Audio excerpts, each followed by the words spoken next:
Lagi dan lagi, dukun palsu yang berpura-pura bisa menggandakan uang akhirnya berubah menjadi seorang pembunuh berdarah dingin. Pada tanggal 2 April kemarin, seorang pria bernama Slamet Tohari atau dikenal sebagai Mbah Slamet akhirnya diamankan polisi karena tindak penipuan dan pembunuhan terhadap puluhan orang. Ini dia kisahnya. Kalian juga bisa dengerin cerita ini di Spotify, Noise, dan YouTube. Mbah Slamet. Slamet Tohari atau yang biasa dipanggil Mbah Slamet adalah seorang pria berusia 45 tahun yang tinggal di Desa Balun, Kecamatan Wanayasa, Banjarnegara, Jawa Tengah. Tidak banyak orang sekitar atau tetangganya yang tahu tentang pekerjaannya sehari-hari. Namun begitu, Seneh yang merupakan istrinya diketahui bekerja sebagai pedagang sayur kubis. Tohari juga merupakan orang yang tertutup dan tidak bersosialisasi dengan warga setempat. Bahkan istrinya sendiri sudah setahun tidak diberi nafkah dan ditelantarkan. Sebelum kejahatan sadisnya terungkap, Tohari sebenarnya pernah ditangkap polisi karena kasus pengedaran uang palsu pada bulan Januari tahun 2019. Dia menjadi salah satu pelaku yang ditangkap saat Polres Pekalongan menggagalkan peredaran 1.491 lembar uang palsu dengan pecahan 100.000. Para pelaku pemilik uang palsu itu tertangkap tangan saat akan melakukan transaksi di sebuah minimarket di Wiradesa Pekalongan yang akhirnya membuat mereka ditangkap dan dijebloskan di rutan Rowo Belang.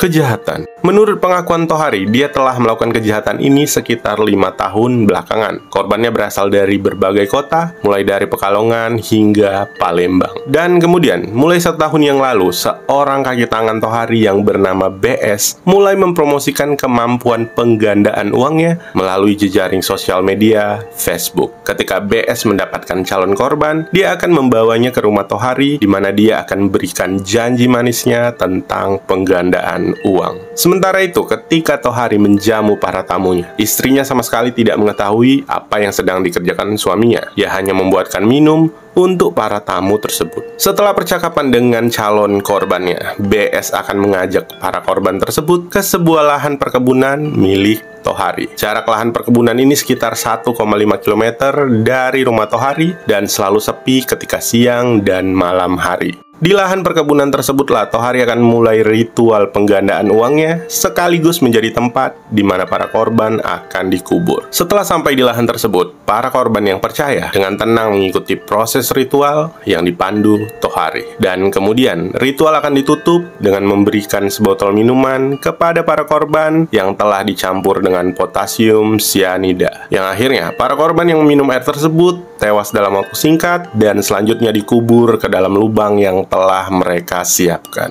Dari sosial media Facebook, Tohari dan BS mendapatkan beberapa korbannya. Salah satunya adalah PO yang berasal dari Sukabumi. PO yang mengenal BS karena iklan penggandaan uang tersebut memutuskan untuk mendatangi kediaman Tohari di Banjarnegara untuk memakai jasa dukun palsu tersebut dalam menggandakan uangnya. Sekitar bulan Juli tahun 2022, PO beserta anaknya bertemu dengan Tohari dan menyerahkan uang sebesar 20 juta untuk digandakan. Setelah transaksi terjadi, PO dan anaknya kemudian kembali pulang ke Sukabumi. PO yang terus berhubungan dengan Tohari terus menambahkan uangnya untuk digandakan hingga mencapai 70 juta. Tohari mengatakan bahwa uang tersebut akan dia gandakan menjadi 5 miliar rupiah. Namun karena Tohari hanyalah dukun palsu, sudah pasti kekuatan yang dia miliki juga palsu, yang membuat PO merasa bahwa dia telah ditipu karena sudah sangat lama tidak ada hasil seperti yang dijanjikan. PO kemudian terus-menerus menagih uangnya kepada Tohari, hari, minggu, bulan, hingga akhirnya pada tanggal 23 Maret kemarin, PO memutuskan untuk datang kembali. Namun kali ini dia datang sendiri dengan mengendarai sebuah mobil.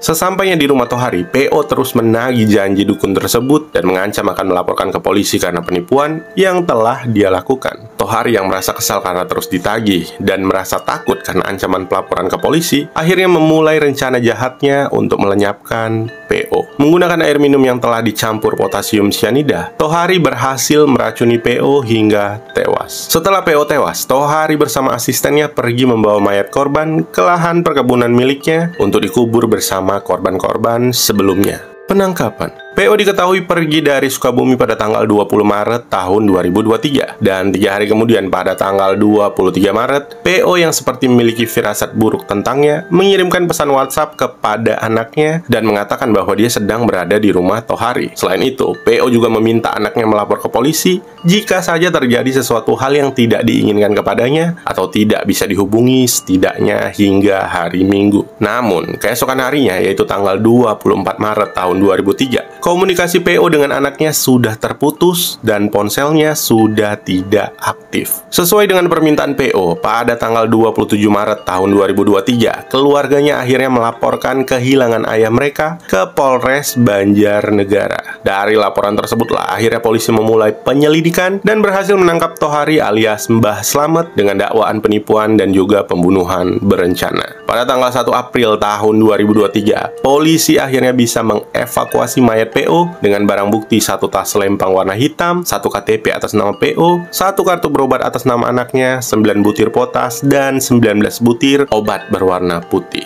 Atas kejahatannya tersebut, Tohari terancam dihukum penjara seumur hidup atau hukuman mati. Setelah penemuan jasad PO dan pemeriksaan lebih lanjut terhadap Tohari, Satreskrim Polres Banjarnegara kembali melakukan penggalian di kebun milik pelaku. Yang kemudian, polisi menemukan 10 mayat yang dikubur di lahan tersebut dengan sebagian yang dikubur dalam 1 lubang. Beberapa mayat juga diperkirakan telah dikubur dalam waktu yang lama karena kondisi dari mayat tersebut sudah tinggal tulang. Dan kemudian, polisi kembali menemukan 1 mayat lagi yang akhirnya total korban menjadi 12 korban. Sementara itu, Slamet Tohari mengaku telah lupa dengan nama para korban. Dia hanya mengingat kota-kota tempat para korban berasal seperti Tasikmalaya, Jogja, Palembang, Jakarta, dan Sukabumi. Untuk memastikan identitas para korban, polisi telah melakukan otopsi namun masih menunggu hasil dari otopsi tersebut. Polisi juga masih terus mendalami dan menyelidiki kasus ini dengan kemungkinan adanya penambahan korban baru. 9 jenazah yang belum teridentifikasi telah dikebumikan di tempat pemakaman umum warga Desa Balun, Kecamatan Wanayasa, Banjarnegara. Dari 9 jenazah, diketahui 3 diantaranya berjenis kelamin perempuan dan 6 lainnya adalah laki-laki. Polisi menyediakan 3 liang lahat untuk mengubur 9 jenazah tersebut yang sudah dimasukkan ke dalam peti. 1 lubang besar diisi 5 jenazah laki-laki dan 1 lubang besar lagi diisi 3 jenazah perempuan. Sementara 1 lubang kecil diisi 1 jenazah. Para warga yang tidak begitu mengenal Tohari pun merasa terkejut atas kejahatannya. Beberapa warga tidak pernah tahu bahwa dia adalah seorang dukun yang bisa menggandakan uang. Sebagian dari mereka mengetahui bahwa Tohari seorang dukun dengan kekuatan sakti melalui teman atau saudara para korban yang pernah datang untuk mencari keberadaan kerabat mereka yang hilang. Selain itu, seorang warga yang merawat kebun sayur tepat di sebelah TKP benar-benar dibikin kaget dengan kabar bahwa lahan di sebelah kebunnya digunakan sebagai tempat untuk mengubur banyak mayat. Dan meskipun dia mengatakan melihat gundukan di lahan tersebut, dia merasa tidak ada hal yang mencurigakan.